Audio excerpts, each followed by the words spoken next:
Hello बच्चों, चलिए प्रश्न को पढ़ते हैं। एक्स की घात 2 माइनस 1/x की घात 2 पूरे की घात कितनी है? 16 के प्रसार में अचर पद का मान है। इसके प्रसार में हमें अचर पद का मान बताना है।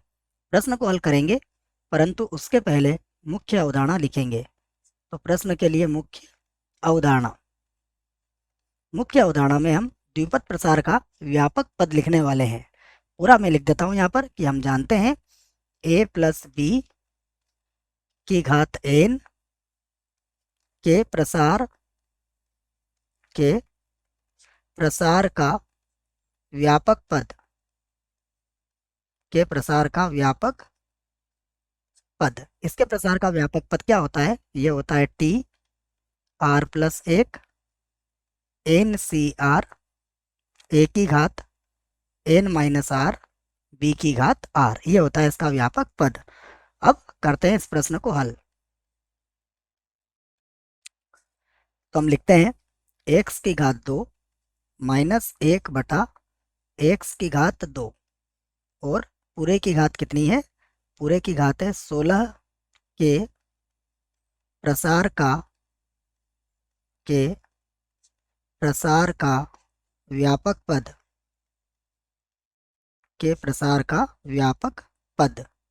इसके प्रसार का व्यापक पद क्या होगा वो यहाँ से लिख लेते हैं। ये होगा टी आर प्लस 1 बराबर होगा 16 CR एक्स की घातांक 2 और पूरे की घातांक कितनी हो जाएगी?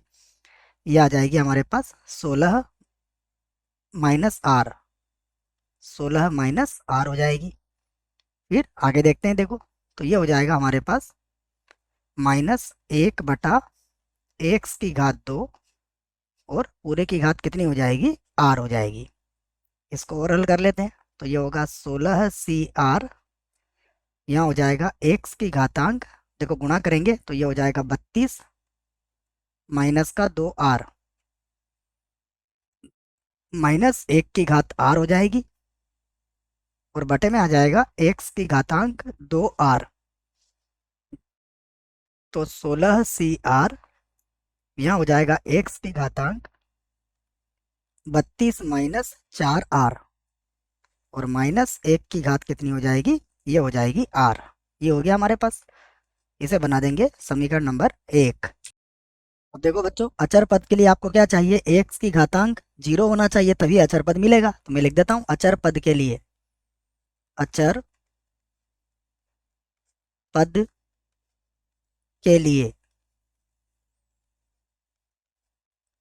पद के लिए जो एक्स की घातांक है वो है 32 माइनस का 4R। ये किसके बराबर कर देंगे? 0 के बराबर कर देंगे। तो यहाँ से हमारे पास R का मान कितना आ जाएगा? 32/4 अर्थात 8। तो हमारे पता लग गया है कि अचर पद के लिए R का मान कितना है? 8 है। तो समीकरण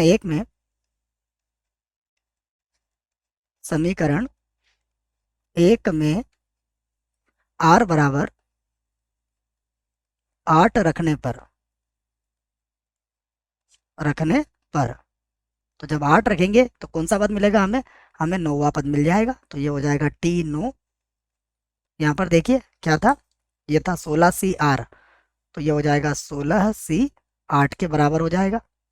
उसके बाद x की घातांक तो 0 हो ही जाएगा, -1 की घात कितनी हो जाएगी? 8। तो -1 की घात 8 बच्चों किसके बराबर होगा? +1 के बराबर होगा। ठीक है, तो ये बराबर कितना आ गया?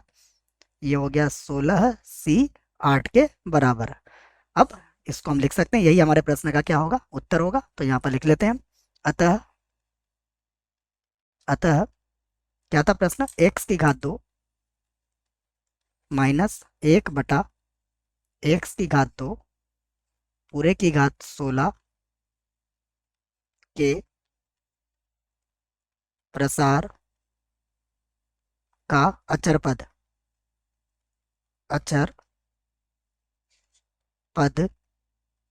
क्या होगा? 16 C 8 होगा। अचर पद 16 C 8 16 C 8 होगा। और यदि बच्चों आपको 16 C 8 का मान ज्ञात करना है तो 16 C 8 का मान भी ज्ञात कर लेते हैं हम। तो लिख लेते हैं हम पुनः, यदि आपको मान ज्ञात करना है तो देखो 16 C 8 को यदि हल करना है तो क्या सूत्र बनेगा?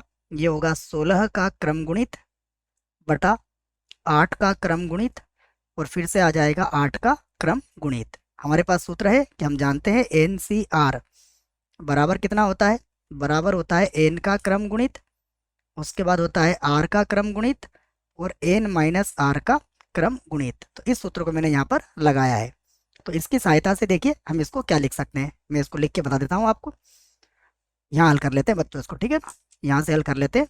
ये किसका मान है, ये 16C8 का मान हम हल कर रहे हैं। तो क्या लिखेंगे इसको, 16 गुणा 15 गुणा 14 गुणा 13 गुणा 12 गुणा उसके बाद 11 गुणा 10 गुणा 9 गुणा 8 का क्या हो जाएगा क्रम गुणित, क्योंकि बटे में 8 का क्रम गुणित लिखा हुआ है इसलिए मैंने इसको लिख दिया है।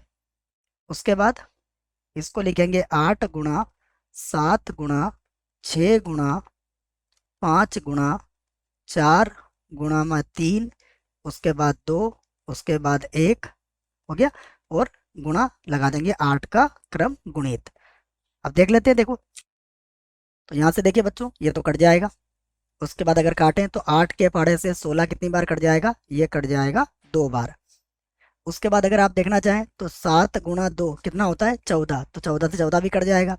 उसके बाद अगर देखें आप तो 2 के पहाड़े से ये 6 कितनी बार कट जाएगा, ये 6 कट जाएगा, 2 तिया 6 3 बार कट जाएगा बच्चों, ठीक है। उसके बाद देख लेते हैं और भी कुछ कट रहेगा यहाँ पर, अगर आप देखें तो 3 और ये भी 3 है, तो ये 9 हो गया बच्चों, तो ये 9 से 9 भी कट जाएगा। उसके बाद अगर देखें आप तो ये है हमारे पास 5 चौक 20, ठीक है। तो मैं इसको पहले 2 के पहाड़े से यहाँ काट देता हूँ, 2 के पहाड़े से ये तो कट जाएगा 6 बार और 2 के पहाड़े से ये कट जाएगा 2 बार। तो 2 गुणा 5 कितना होता है 10, तो ये 10 से 10 भी कट गया। तो हमारे पास क्या बचा, देखो नीचे तो कुछ भी नहीं बचा, सारा ही कट गया है। ऊपर हमारे पास बचा है 15, ये लिख दिया मैंने 15। 15 के बाद है हमारे पास 13, ये हो गया 13। 13 के बाद क्या है हमारे पास 11, गुणा में आ गया 11 और 11 के बाद कितना बचा है 6, ठीक है। तो इसको गुणा कर लेते हैं, देखो तो ये आ जाएगा हमारे पास 2145, इन तीनों का गुणा और 6 और बचा है तो 6 से भी गुणा कर लेते हैं। देखो 6 पचाम 30 के 0 बचेंगे कितने बच्चों, 3 बच जाएंगे, ठीक है। 6 चौक 24 25 26 27 के 7 फिर हासिल के कितने बचेंगे 2, फिर 6 कम 6 और 2 कितना हो जाएगा 8 और 6 दूनी कितनी हो जाएगा 12। तो ये आपका 16 से 8 का मान भी हमने ज्ञात कर लिया है। तो आप चाहें तो अब अपना उत्तर दे सकते हैं एक बार और कि अतः अतः अभिष्ट अभिष्ट अचर पद, अभिष्ट अचर पद हमारे पास कितना आ गया, अभिष्ट अचर पद आ गया 12,870 और ये हमारे प्रश्न का क्या होगा उत्तर होगा बच्चों, ठीक है। तो आप यहाँ भी प्रश्न को देख सकते थे 16 से 8 और अगर यहाँ पर इसको हल करना है तो आपका ये उत्तर भी बिल्कुल सही होगा। मुझे आशा है बच्चों प्रश्न का उत्तर समझ में आया होगा। धन्यवाद।